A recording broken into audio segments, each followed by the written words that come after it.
you guys, I can't tell you how excited I am to be here at this event. I come from New York, and being a libertarian in New York, when people discuss politics, you mostly just do breathing exercises.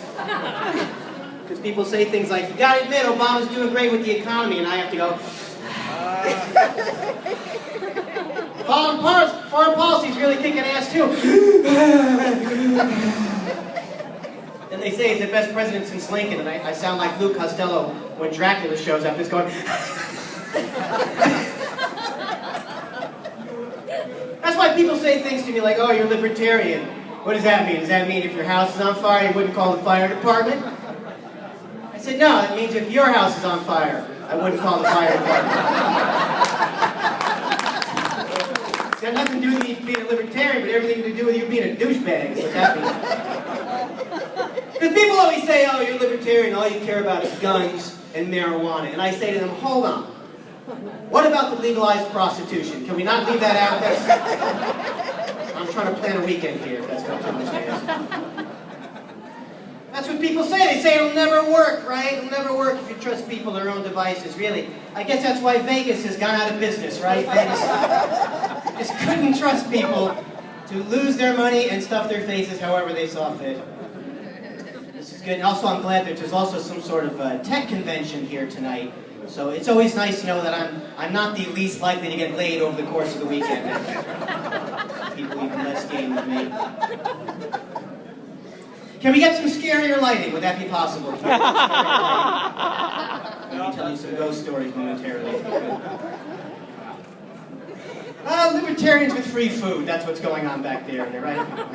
We don't believe in socialism, but get the fuck away from those chips, man. I want those chips.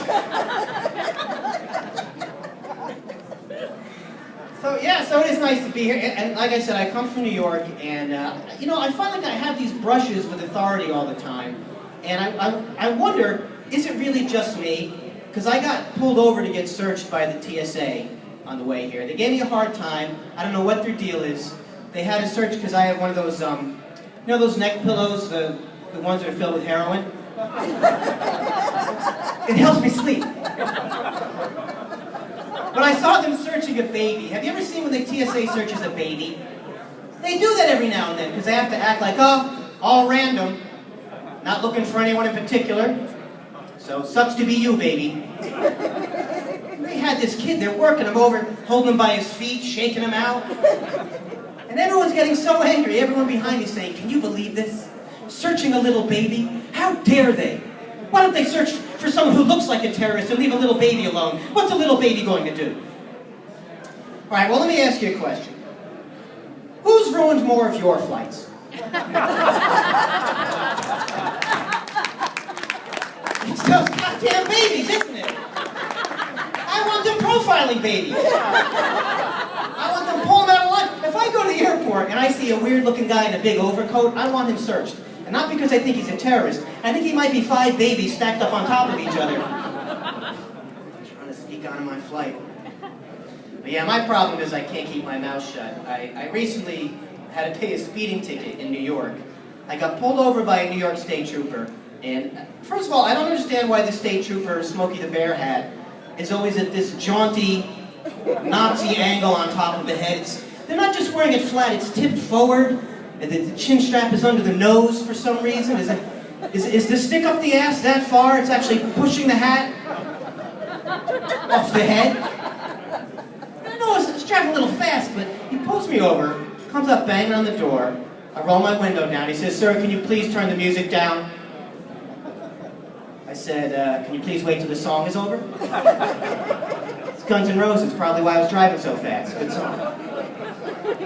Because what do they always ask you? Do you know how fast you were going? Like I'm going to confess. Oh, you broke me down in the first 2 seconds of this interrogation. I was honest. I said, look, officer, I'm sending so many texts. I can hardly keep my knees on the wheel. I got shit happening in here. Found your siren very distracting. So I am a believer in free markets, mostly because I'm single, and the greatest free market that exists, the singles market. I'm single and I'm 45 years old, which means I'm ready to cut a deal. I am reduced for quick sale. I'm a buy it now item. I don't know how else to describe it. 45 and single puts me in a very select demographic of the never married, non-gay, mid-40s man. Ooh, we're quite a crew. We're like the commandos of creepy. Because women hear a guy my age, never married, no kids, they think, oh, what kind of psycho shit have you been up to all these years? It's true, I know where we stand. I'm realistic. Guys like me, we're the weirdos on the dating scene. The creepos, the psychopaths. We're the kind of guys who put the harm in eHarmony. And I don't know what this move is, but it's not helping. I don't care what a man's telling you. If he's doing this, it's not news you want to hear. We have your test results, Mrs. Johnson. It's true, I told my friends no more set me up, no more blind dates. Because they always leave out some key piece of information. They just tell you enough to cover themselves in a court of law. Shouldn't your friends tell you if the girl has a beard? What do you think? They even called me the next day. So what did you think? I think she looked like Abraham Lincoln. What the hell, man? Why didn't you tell me? Well, we kind of told you.